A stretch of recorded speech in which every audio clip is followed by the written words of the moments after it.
भविष्यवक्ता यशायाह ने लिखा था, इसलिए खुद प्रभु तुम्हें एक संकेत देंगे। देखो, एक कुंवारी गर्भवती होगी और एक पुत्र को जन्म देगी और उसका नाम इमैनुअल रखा जाएगा। और यशायाह अकेले नहीं थे, भविष्यवक्ता मीका ने भी उनके जन्म स्थान के बारे में पहले ही बता दिया था। लेकिन हे बेथलेहम एफ्राता, हालांकि तू यहूदा के परिवारों में छोटा है, तुझ में से वह निकलेगा जो इजराइल पर शासन करेगा। भविष्यवक्ताओं ने इसमें कोई शक नहीं छोड़ा था। उन्होंने पहले ही बता दिया था यीशु का वंश कौन होगा, उनकी माता कौन होंगी, वह कहां जन्म लेंगे और उनका उद्देश्य क्या होगा। यह बच्चा साधारण नहीं होगा, वह मसीहा होगा, परमेश्वर का पुत्र और एक सदियों पुराना वादा पूरा करने वाला।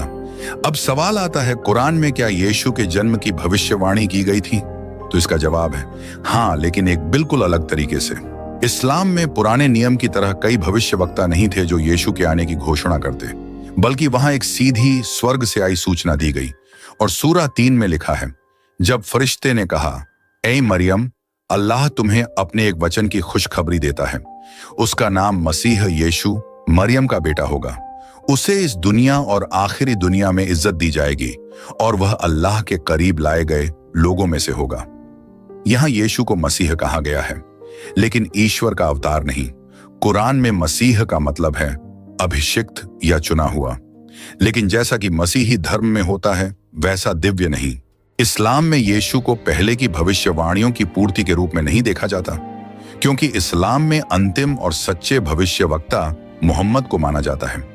जहां बाइबल में सारी भविष्यवाणियां सीधी यीशु की ओर इशारा करती हैं, वहीं कुरान में सारे नबी अल्लाह की एकता की तरफ रास्ता दिखाते हैं और यीशु उनमें से बस एक हैं, आखिरी मंजिल नहीं। लेकिन दोनों ग्रंथ एक बात पर एक साथ आते हैं, यीशु के जन्म की घोषणा। लूका 1 में हम पढ़ते हैं कि एंजल गैब्रियल नासरत में एक कुंवारी लड़की मरियम के पास आया। उसने कहा, तुम गर्भ धारण करोगी, एक बेटे को जन्म दोगी और उसका नाम यीशु रखना। वह महान होगा और परम प्रधान का पुत्र कहलाएगा। मसीही विश्वास में यह पल सिर्फ एक नए जीवन की घोषणा नहीं था, बल्कि एक अनंत योजना का खुलासा था कि खुद परमेश्वर इंसान बनेगा। यह बच्चा उद्धार करता होगा, परमेश्वर का पुत्र। कुरान के सूरा 19 में लिखा है, और किताब में मरियम का जिक्र करो जब वह अपने परिवार से दूर पूर्व की तरफ चली गई थी। वह उनसे पर्दे के पीछे छुप गई थी। फिर हमने अपनी रूह को उसके पास भेजा, जो एक पूरी तरह से बना हुआ आदमी बनकर उसके सामने आया।